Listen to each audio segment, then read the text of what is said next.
इस वीडियो में हम डायबिटीज़ मेलिटस के क्रोनिक कॉम्प्लिकेशंस को देखेंगे। क्रोनिक कॉम्प्लिकेशंस मतलब डायबिटीज़ के अंदर जब ब्लड शुगर परसिस्टेंटली मतलब लगातार जो है वो हाई रहता है, तो उस कंडीशन में क्या होता है कि ये हमारे ब्लड वेसल्स जो हैं तो उन्हें डैमेज करता है। और मेनली टाइप 2 डायबिटीज़ में क्या होता है कि सालों तक जो है ब्लड शुगर हाई रहने की वजह से ये क्या करता है कि ब्लड वेसल्स को डैमेज करता है। साइलेंटली तरीके से जो है ये ब्लड वेसल्स को डैमेज करता रहता है। और इस वजह से क्या होता है कि लंबे समय के बाद जो इसके कॉम्प्लिकेशंस है, जैसे कि जो ब्लड वेसल्स है तो उसमें इन्फ्लामेशन हो जाते हैं, प्लेक का फॉर्मेशन हो जाता है। तो इस वजह से क्या होता है कि जो ब्लड सप्लाई है वो टिश्यूज़ को नहीं मिल पाने की वजह से कुछ जो बहुत ही ज़रूरी फंक्शन करने वाले ऑर्गन्स हैं, जैसे कि हार्ट हो गया, ब्रेन हो गया, तो जब इस तरीके का कॉम्प्लिकेशंस राइज होता है तो ये एक सीवियर कंडीशन होता है। जैसे कि इसमें क्या होता है कि लंबे समय तक जब आर्टरीज जो है वो डैमेज होते हैं साइलेंटली तरीके से, और अंत में जब उन्हें ब्लड सप्लाई जो है वो नहीं मिल पाता है, तो उस वजह से क्या होता है कि कोरोनरी आर्टरी डिजीज़, जैसे कि जो हार्ट जो होता है, तो हार्ट में जो ब्लड सप्लाई होते हैं कोरोनरी आर्टरी के द्वारा, तो उस वजह से क्या होता है कि जब वो कोरोनरी आर्टरी में प्लेक का फॉर्मेशन हो जाता है, या जो इसकी वजह से डैमेज ब्लड वेसल्स की वजह से वहाँ पर प्लेक का फॉर्मेशन होता है, और उसके बाद जब हार्ट को ब्लड सप्लाई नहीं हो पाता है तो उस वजह से क्या होता है कि हार्ट से रिलेटेड अरिथमियासिस या फिर हार्ट हार्ट अटैक का जो है वो रिस्क होता है। और यही कंडीशन अगर ब्रेन के जो ब्लड सप्लाई है, जो आर्टरीज हैं, तो वहाँ पर जब ब्लड जो है मतलब कि ऑब्स्ट्रक्शन हो जाता है प्लेग के द्वारा, इन्फ्लामेशन के द्वारा, तो इस वजह से क्या होता है कि सीवियर ब्रेन से रिलेटेड सिम्टम्स राइज होते हैं, कंडीशन से राइज होते हैं। और इसी तरीके से जो है जो हमारे पेरिफेरल आर्टरीज हैं, जो हाथ और पैर के जो आर्टरीज हैं, तो उसमें भी ये इसके जो है कॉम्प्लिकेशंस देखे जाते हैं। तो इस वीडियो में हम देखेंगे कि किस तरीके से ये ब्लड वेसल्स को डैमेज करता है, और किस तरीके से ये मतलब कि प्लेक का फॉर्मेशन होता है, किस तरीके से जो है ब्लड वेसल्स डैमेज होते हैं और ये कॉम्प्लिकेशंस अराइज होता है। तो सबसे पहले हम जानेंगे कि आखिर ये किस तरीके से डैमेज करता है। तो जो ब्लड शुगर है वो लंबे समय तक ज़्यादा होने की वजह से ये क्या करता है कि हमारे जो ब्लड वेसल्स के जो इंटरनल लाइनिंग है, जो हमारा एंडोथेलियल सेल्स जो होते हैं, तो उसे ये डैमेज करता है। डैमेज इस तरीके से करता है कि चूँकि डायबिटीज़ के केस में बहुत ही ज़्यादा ग्लूकोज ब्लड में होने की वजह से ये जो एंडोथेलियल जो सेल्स होते हैं, जो ब्लड वेसल्स के जो इंटरनल लाइनिंग होता है, जो कि डायरेक्ट ब्लड के कॉन्टेक्ट में होता है, तो वो सेल्स क्या होते हैं कि उसमें बहुत ही ज़्यादा ग्लूकोज चला जाता है, क्योंकि इसमें इंसुलिन का ज़रूरत नहीं होता। मतलब कि ये जो सेल्स होते हैं ये इंसुलिन इंडिपेंडेंट होते हैं, इसलिए ब्लड शुगर ज़्यादा होने की वजह से ये डायरेक्टली क्या करते हैं कि ज़्यादा अमाउंट में अंदर चले जाते हैं।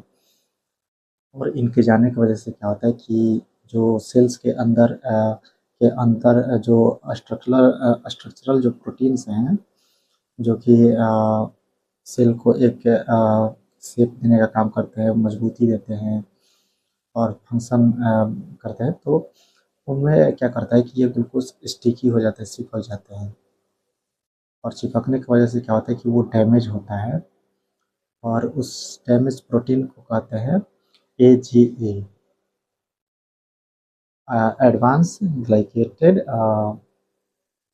And product. AGA advance glycated end product. तो ये क्या होता है कि ये जो डैमेज जो प्रोटीन्स होते हैं, ये एंडोथेलियल सेल को जो है डैमेज करते हैं। क्योंकि ये जो है स्ट्रक्चरल जो प्रोटीन्स है, अगर वो डैमेज होता है तो हमारा जो सेल का जो स्ट्रक्चर है वो भी डैमेज होगा, और इस तरीके से जो है ग्लूकोज जो है इनको डैमेज करता है। और साथ ही साथ क्या करता है कि जो ब्लड शुगर ज़्यादा होने की वजह से ब्लड में चूँकि प्रोटीन्स भी फ्लो होते हैं, जैसे कि एल्ब्यूमिन हो गया, एलडीएल हो गया, लो डेंसिटी लिपोप्रोटीन। तो सेम चीज़ वहाँ भी करता है कि ये जो ब्लड शुगर है, तो ज़्यादा मात्रा में जब होता है तो ये क्या करता है कि जो ब्लड में फ्लो हो रहे हैं प्रोटीन्स, जैसे कि एलडीएल, एल्ब्यूमिन, तो उन्हें भी क्या करता है कि स्टिक हो जाता है, चिपक जाता है, और उसे हम एजीई बोलते हैं। और उसके बाद क्या होता है कि ये जो एजीई जो है, ये जो इंडोथेलियल जो सेल है, तो उस पे इसके रिसेप्टर्स होते हैं।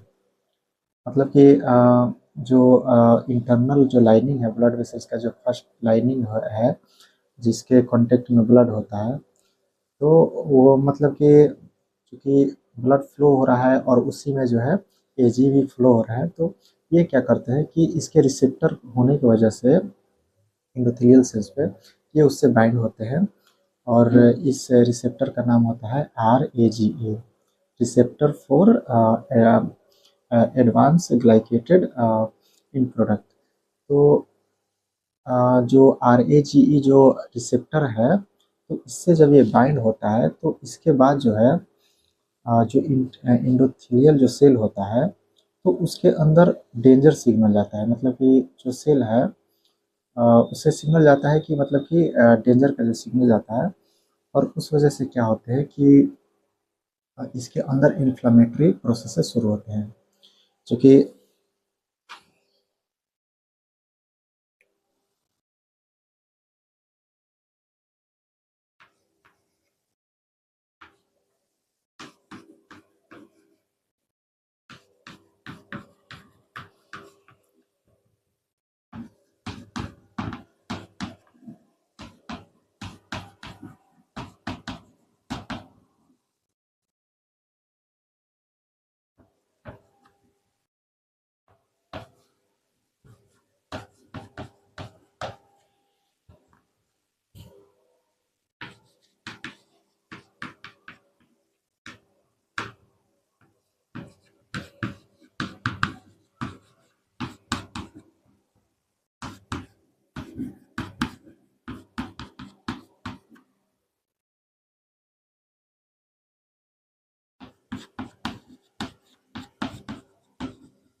तो डायबिटीज़ के केस में क्या होता है कि जब ब्लड शुगर परसिस्टेंटली जो है वो हाई रहता है, तो क्या होता है कि लगातार ब्लड शुगर हाई होने की वजह से वो ये क्या करता है कि जो प्रोटीन्स हैं, चाहे वो ब्लड में फ्लो हो रहा है वो प्रोटीन हो, या फिर जो इंडोथेलियल जो सेल है जो कि डायरेक्ट ब्लड के कॉन्टेक्ट में है, उसके अंदर के जो प्रोटीन हो, तो उससे क्या होता है कि ये स्टिक हो जाता है। और चूँकि अंदर अगर स्टिक हुआ प्रोटीन से, तो उसका स्ट्रक्चर जो है, तो वो तो डैमेज करता ही है। तो उस वजह से क्या होता है कि जो एंडोथेलियल जो सेल्स होते हैं, तो वो मतलब कि पहले जैसा नहीं रह जाता है, उसके स्ट्रक्चर में भी चेंज आता है। और चूँकि वो डैमेज होते हैं, जो स्ट्रक्चरल प्रोटीन्स होते हैं, और जो कि स्ट्रेंथ भी देने का काम करते हैं, तो डैमेज होने की वजह से जो उसके अंदर अंदर का जो स्ट्रक्चर है वो भी चेंज होता है।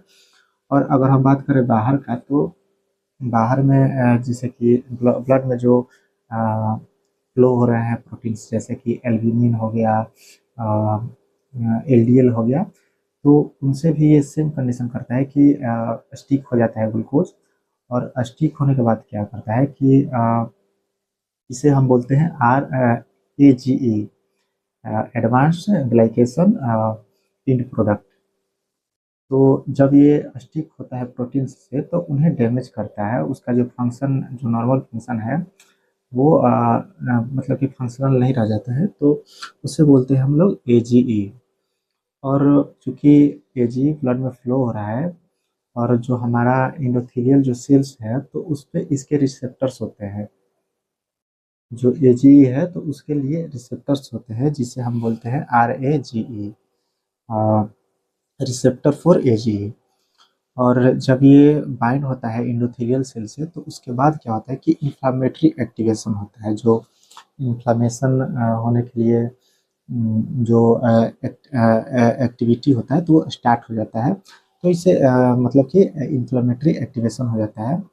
और साथ ही साथ क्या होता है कि NADPH ऑक्सीडेज जो है वो एक्टिवेशन हो जाता है।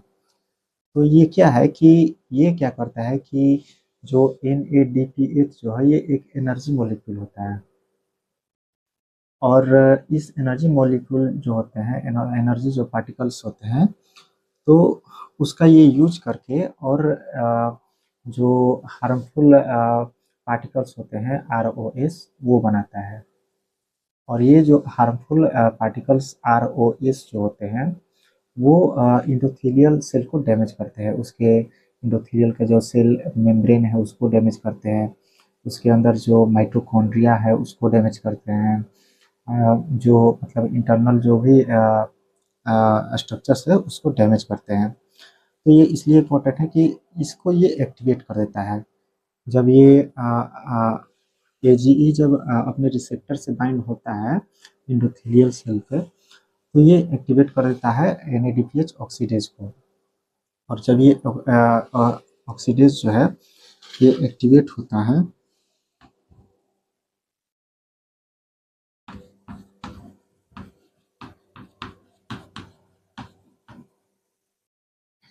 तो ROS को प्रोड्यूस करता है। ROS मतलब कि रिएक्टिव ऑक्सीजन स्पीसीज।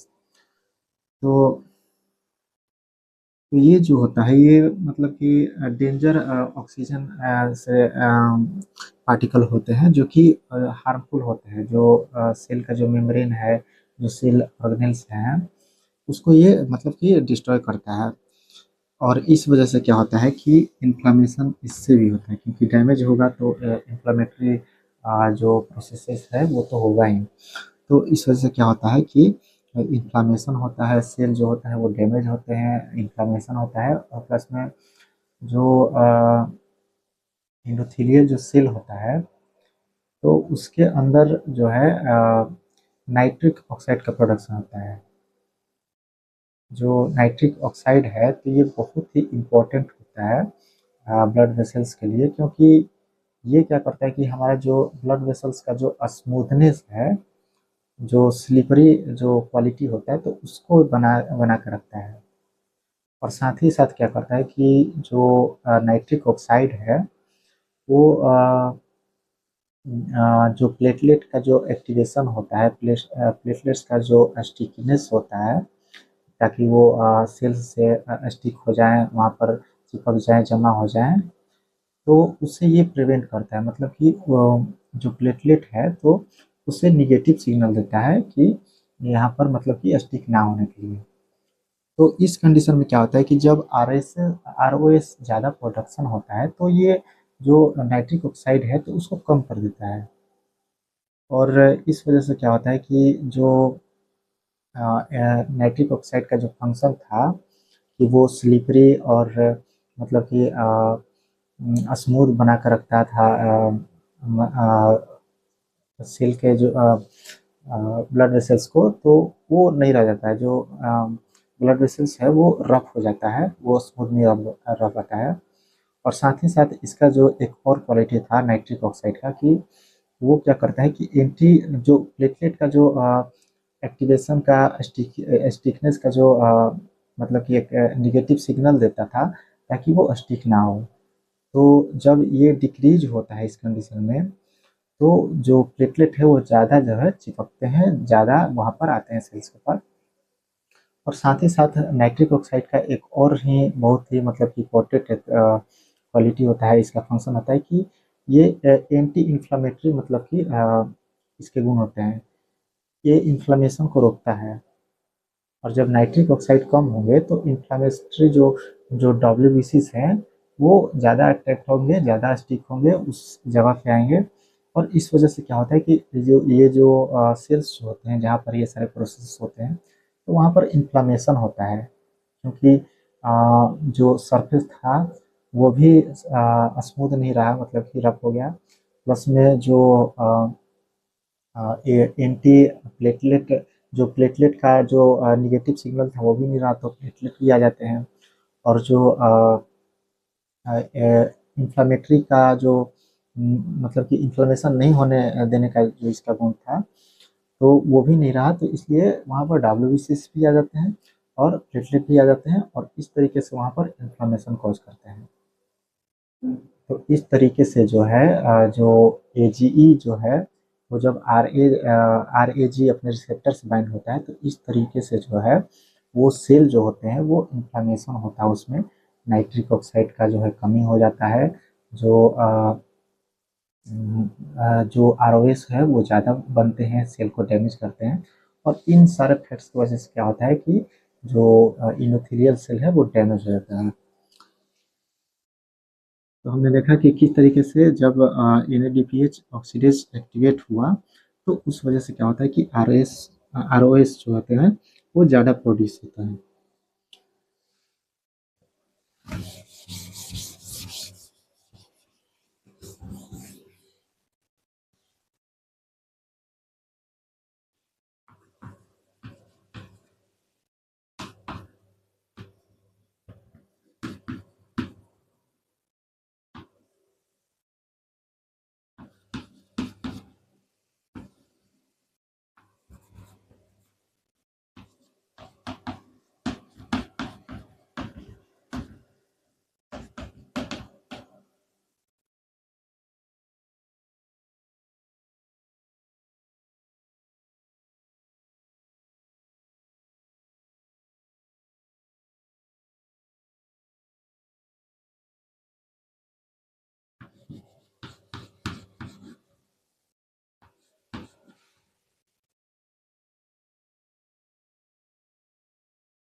तो इस तरीके से क्या होता है कि जब NADPH ऑक्सीडेज एक्टिवेट होता है, तो उससे क्या वो प्रोडक्शन करता है आरओएस का।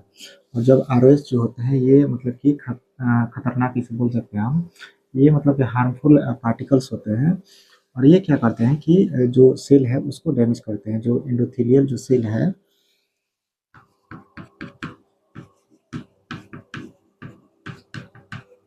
जो एंडोथेलियल जो सेल है उसको डैमेज करते हैं। और जब सेल डैमेज होता है तो उससे क्या होता है कि इन्फ्लेमेशन होता है, इन्फ्लेमेटरी प्रोसेस होता है। तो उस वजह से इन्फ्लेमेशन भी हुआ, और प्लस में जब सेल डैमेज होता है तो जो नाइट्रिक ऑक्साइड है वो डैमेज होता है।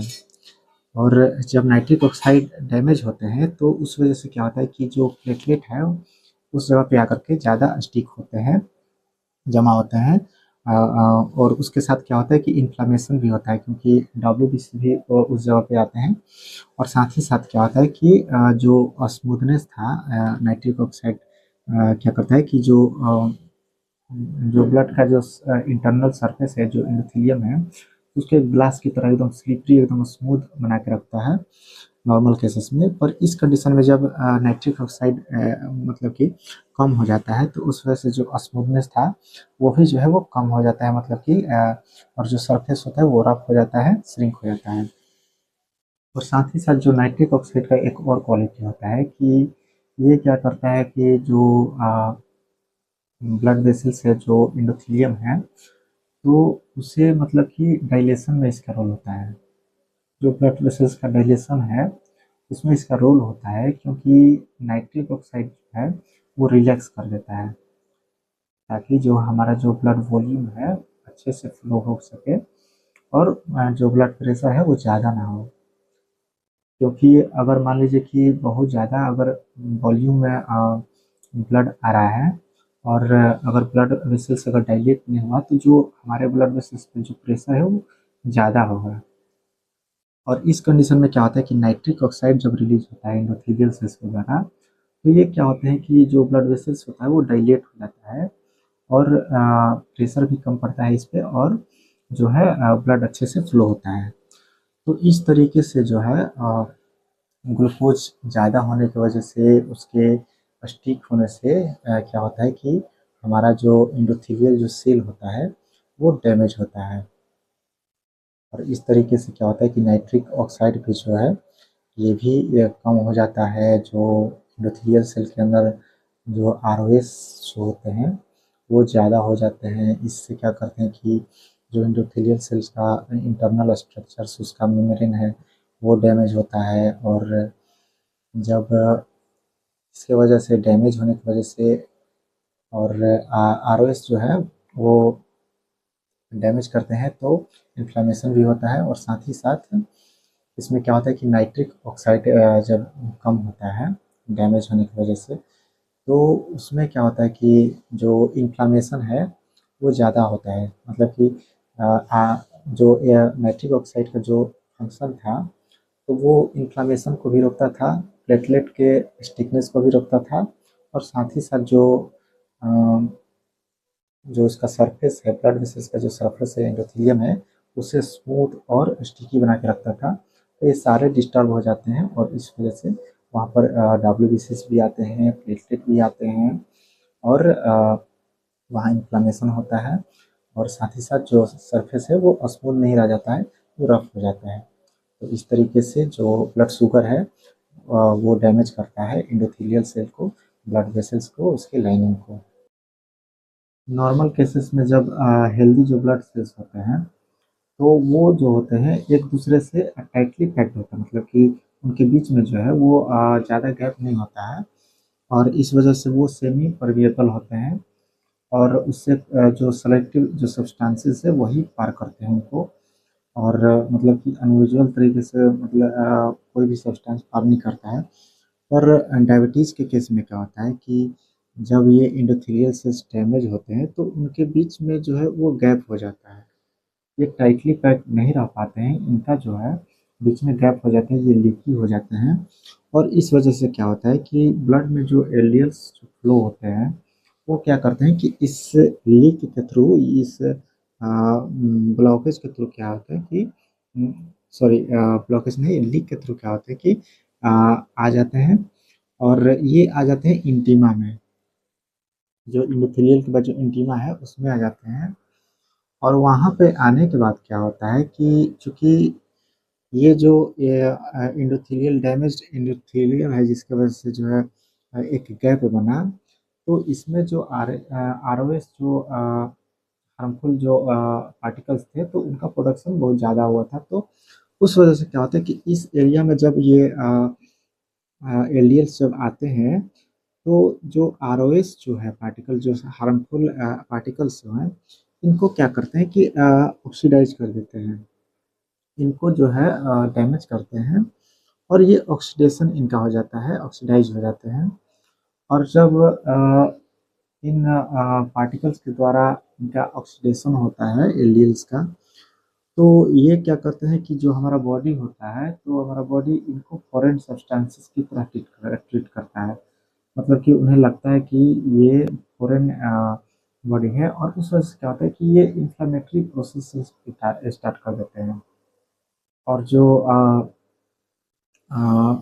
ब्लड में जो माइक्रोफेजेस जो होते हैं, मोनोसाइट्स जो होते हैं, वो क्या करते हैं कि वो इस एरिया में आ जाते हैं जहाँ पर ऑक्सीडेशन हुआ। और जब मोनोसाइट्स जब इस एरिया में आते हैं तो वो कन्वर्ट हो जाते हैं माइक्रोफेजेस में। और जब माइक्रोफेजेस में कन्वर्ट हो जाते हैं तो ये क्या करते हैं, माइक्रोफेजेस ये डब्ल्यूबीसीज होते हैं, तो ये क्या करते हैं कि इनको जो ऑक्सीडाइज जो एल्डियल्स है, इनको ईट करते हैं, खाते हैं। और ये क्या करते हैं कि इतना ज़्यादा मात्रा में खाते हैं कि ये एक फोम सेल की तरह कन्वर्ट है, मतलब कि फुल ऑफ फैट है, इनमें जो है पूरा एल्डियल भर जाता है, तो इन्हें हम फोम सेल कहते हैं। शुरू में क्या हुआ कि ये हो गया हमारा एलडीएल, सारा रफ डायग्राम है समझाने के लिए। तो ये एलडीएल हो गया, ये हमारा एंडोथेलियम हो गया,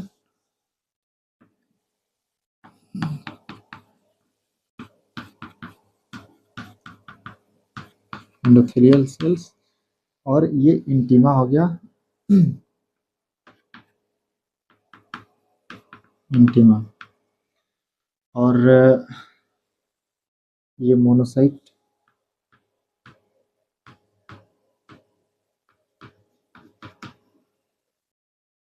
और ये ऑक्सीडाइज्ड एलडीएल।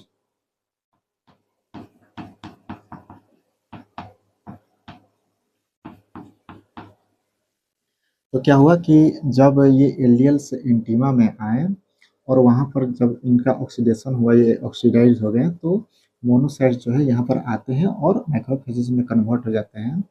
और जब मैक्रोफेजेस में कन्वर्ट हो जाते हैं तो इनको ईट करते हैं, बहुत ज़्यादा ईट करते हैं। और जब बहुत ज़्यादा ईट करते हैं तो वो क्या हो जाता है कि एक फोम सेल में कन्वर्ट हो जाते हैं, फुल ऑफ फैट में कन्वर्ट हो जाते हैं, तो उन्हें जो है फोम सेल कहते हैं।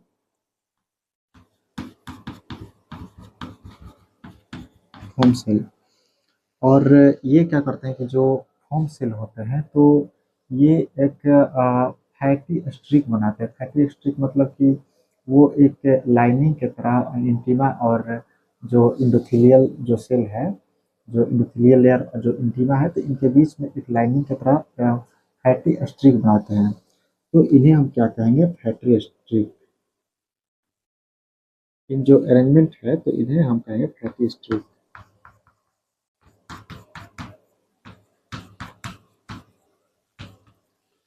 और उसके बाद क्या होता है कि ये जो फैटी स्ट्रिक होते हैं, ये सालों तक ऐसे ही रहते हैं। और उसके बाद क्या होता है कि ये जारी रखते हैं अपना जो ईट का जो प्रोसेस है, जो एलडीएल्स का जो ये ईट करते हैं, तो वो होते रहता है। और सालों तक जो है ये इस तरीके से फैटी स्ट्रिक क्रिएट करते हैं। और उस उसके बाद क्या होता है कि ये रप्चर होते हैं, ये डाई होते हैं। और जब ये रप्चर होते हैं तो ये जो हमारा होम सेल है, जब स्ट्रिक का डायनो मतलब कि जो माइक्रोफेजेस जो है, जो एक होम सेल में कन्वर्ट थे, तो वो मतलब कि जब सालों के बाद रप्चर होते हैं तो इनके अंदर का जो फैट्स जो है, तो वो क्या करता है कि इंटीमा के अंदर जो है एक जगह पे सारे फैट जो है, ये मतलब कि जब ये रप्चर होगा तो ये सारे जो फैट्स जो हैं, ये आ जाते हैं एक जगह पे जमा हो जाते हैं। और जब ये जमा होते हैं एक जगह पे इंटीमा में, तो मसल सेल्स क्या करते हैं, जो कि मसल सेल्स क्या करते हैं कि कोलेजन के द्वारा एक फाइब्रस लेयर इनके ऊपर क्रिएट करते हैं। जो होम सेल के रप्चर होने के बाद जो फैट्स एक जगह पे जमा हुए, तो उनको कवरिंग करने के लिए क्या करता है कि मसल सेल्स एक फाइब्रस लेयर बनाता है, जिसे फाइब्रस कैप कहते हैं।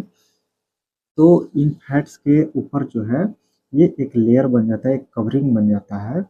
और इस तरीके से क्या होता है कि इन्हें ये फैट्स प्लस में ये फाइब्रस कवरिंग को हम कहते हैं अथेरोस्क्लेरोटिक प्लेक।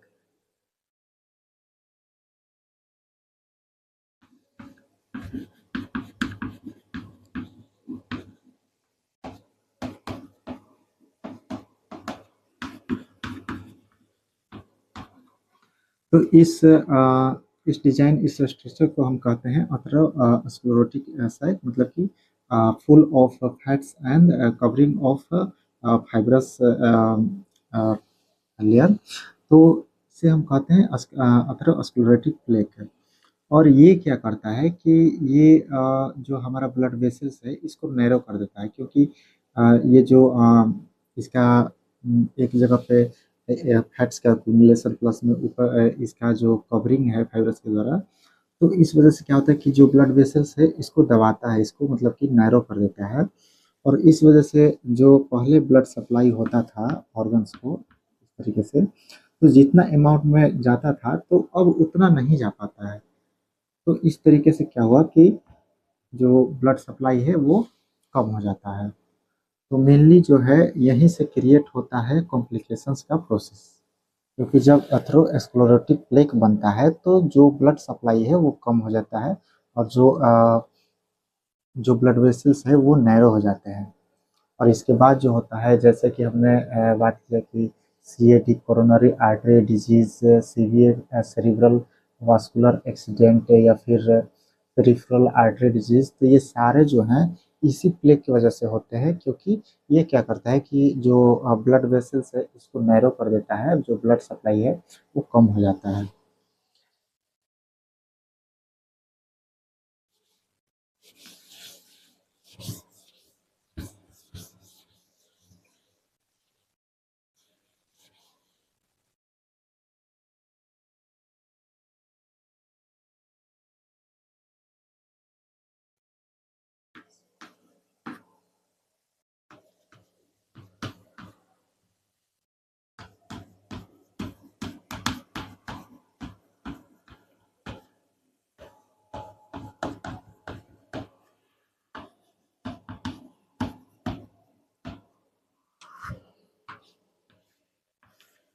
तो हमने देख लिया कि किस तरीके से जो प्लेग का फॉर्मेशन है, किस तरीके से वो नैरो करता है, और किस तरीके से जो ब्लड का सप्लाई है वो रिड्यूस हो जाता है, कम हो जाता है।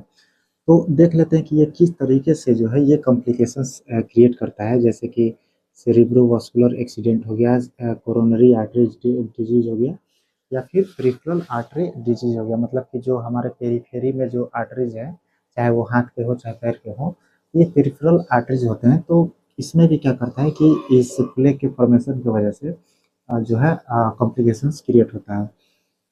तो सेरिब्रोवास्कुलर एक्सीडेंट के केस में क्या होता है कि जब जो हमारे ब्रेन के जो आर्टरीज हैं उसमें इस तरीके का अगर प्लेग का फॉर्मेशन होता है, तो वहाँ पर जो ब्लड सप्लाई है वो मतलब कि रिड्यूस हो जाते हैं, कम हो जाते हैं।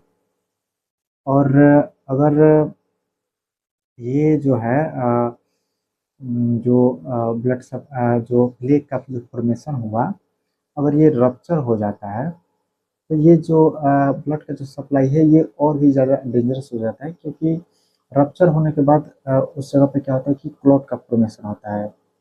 और जब ब्लड क्लॉटिंग होगा तो उस वजह से क्या होता है कि जो ब्लड का जो फ्लो है वो मतलब कि एकदम ब्लॉक हो जाएगा। और इस तरीके से क्या होता है कि जो ब्लड सप्लाई है वो नहीं हो पाता है। तो इस तरीके से जो है सेरिब्रल वास्कुलर एक्सीडेंट का जो है कॉम्प्लिकेशंस एराइज हो जाता है जिसमें कि जो है ब्लड सप्लाई जो है वो मतलब कि ब्रेन को नहीं मिल पाते हैं।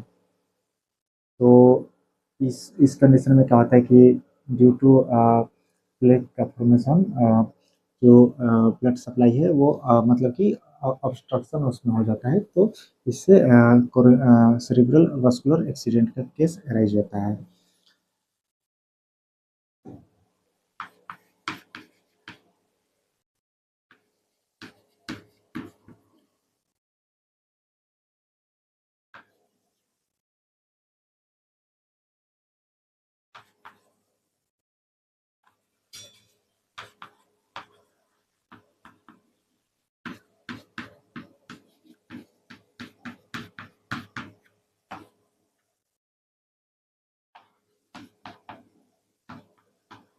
दूसरा कोरोनरी आर्टरी डिजीज में क्या होता है कि जो हमारे हार्ट का जो ब्लड वेसल्स जो आर्टरीज होते हैं जो कि हार्ट को कंटिन्यूअसली ब्लड सप्लाई करते हैं, क्योंकि जो हमारा हार्ट है वो 24 आवर्स काम करता है।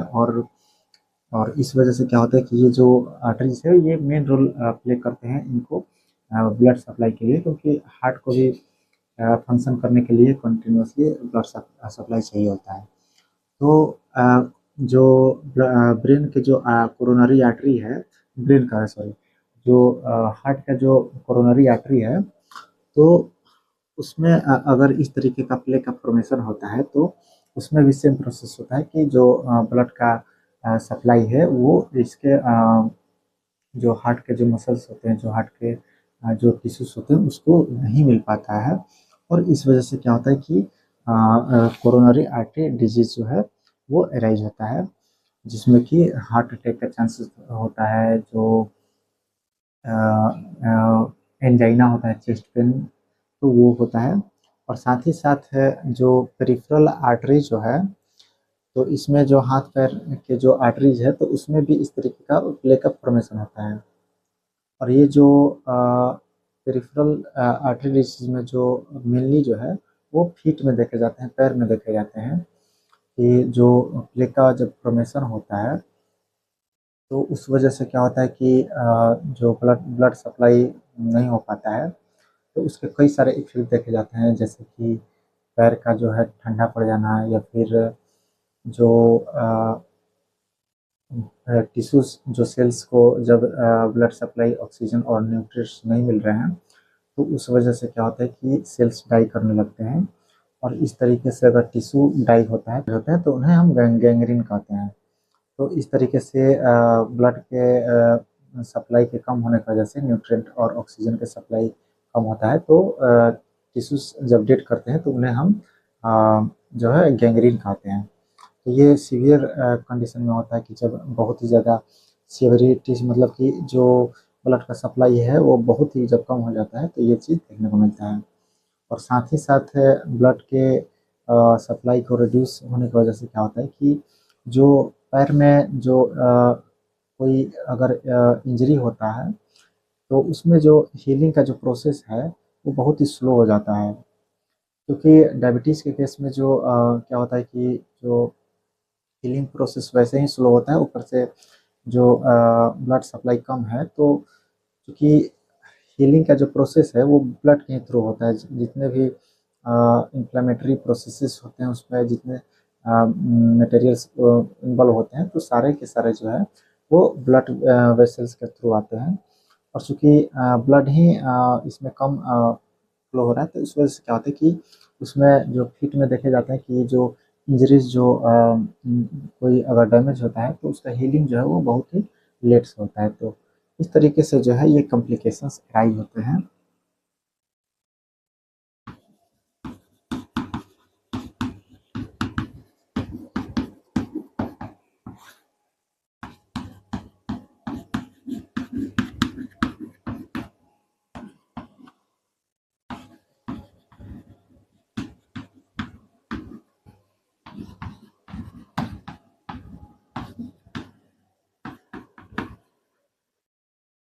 तो इस तरीके से हमने देखा कि किस तरीके से CVA, CAD and peripheral artery disease में ये कॉम्प्लिकेशंस क्रिएट करता है।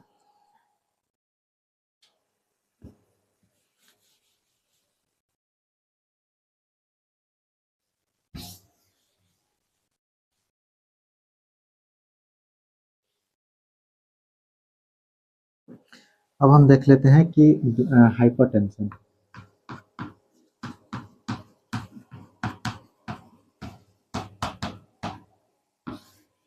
तो हाइपरटेंशन में क्या होता है कि चूंकि डायबिटीज़ के केस में लंबे समय तक ब्लड ग्लूकोज ज़्यादा होने की वजह से क्या होता है कि जो किडनी में ग्लूकोज का जो एब्जॉर्प्शन होता है वो ज़्यादा होता है नॉर्मल से। तो उस वजह से क्या होता है कि चूंकि ग्लूकोज को फॉलो करता है सोडियम, सोडियम अगर ज़्यादा इसका मतलब कि रीएब्जॉर्प्शन होता है तो इसे हम बोलते हैं सोडियम रिटेंशन। और जब सोडियम रिटेंशन होता है तो उस कंडीशन में हमारा जो ब्लड प्रेशर है वो ज़्यादा होता है।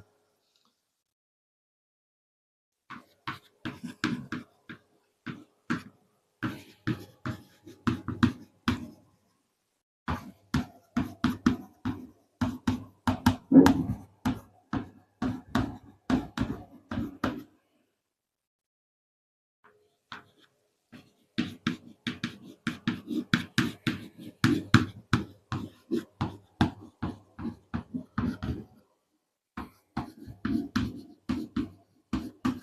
साथ ही साथ जो हमने देखा कि किस तरीके से ब्लड वेसल्स स्टिफ हो जाते हैं, तो उस स्टिफनेस की वजह से क्या होता है कि जो इलास्टिसिटी होता है वो मतलब कि वो क्वालिटी नहीं रह जाता है, क्योंकि जो ग्लूकोज होता है वो जो शुगर होता है वो स्टिक हो जाता है इन प्रोटीन्स के ऐसे, जैसे कि इलास्टिन जो प्रोटीन होता है जो कि इलास्टिसिटी में हेल्प करता है। और जब ब्लड मतलब कि पंप होता है तो उस समय ये रिलैक्स करता है, कॉन्ट्रैक्ट करता है, तो इस वजह से क्या होता है कि ब्लड प्रेशर ज़्यादा नहीं होता है। पर इस केस में क्या होता है कि जब शुगर उनसे स्टिक हो जाता है, उनको डैमेज कर देता है, तो जो इलास्टिसिटी है वो मतलब कि रिड्यूस हो जाते हैं, कम हो जाते हैं। तो उस वजह से क्या होता है कि जो रिलैक्सेशन है जो, तो वो नहीं हो पाता है। इस तरीके से क्या होता है कि ब्लड प्रेशर वो ज़्यादा हो जाता है। और साथ ही साथ जो प्रोटीन्स हैं, जो स्ट्रक्चरल प्रोटीन्स हैं, तो उसमें भी उसको भी डैमेज करता है शुगर। तो उस वजह से क्या होता है कि जो ब्लड वेसल्स है वो स्टिफ हो जाते हैं। तो इन दोनों इलास्टिसिटी लॉस होने की वजह से, प्लस में जो ग्लूकोज के द्वारा जो है जो स्ट्रक्चरल प्रोटीन्स डैमेज होते हैं, तो वो स्टिफ हो जाते हैं। तो इन दोनों फैक्टर्स की वजह से क्या होता है कि ब्लड प्रेशर ज़्यादा हो जाता है, स्टिफनेस प्लस में अ,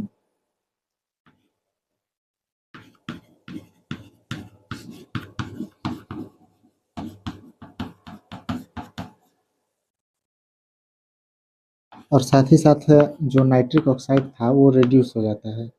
इस कारण से भी क्या होता है कि ब्लड प्रेशर ज़्यादा होता है, क्योंकि अ, जो नाइट्रिक ऑक्साइड है वो क्या करता है कि रिलैक्सेशन में हेल्प करता है। तो जब नाइट्रिक ऑक्साइड इसमें रिड्यूस हो जाता है तो उस वजह से क्या होता है कि ब्लड प्रेशर ज़्यादा होता है। तो इस तरीके से डायबिटीज़ के केस में देखा जाता है कि हाइपरटेंशन, क्रोनिक हाइपरटेंशन होता है due to sodium retention, due to stiffness of blood vessels, due to loss of elasticity and due to decrease nitric oxide in the endothelial cells. और इन सारे फैक्टर्स की वजह से क्या होता है कि जो ब्लड प्रेशर है वो ज़्यादा होता है।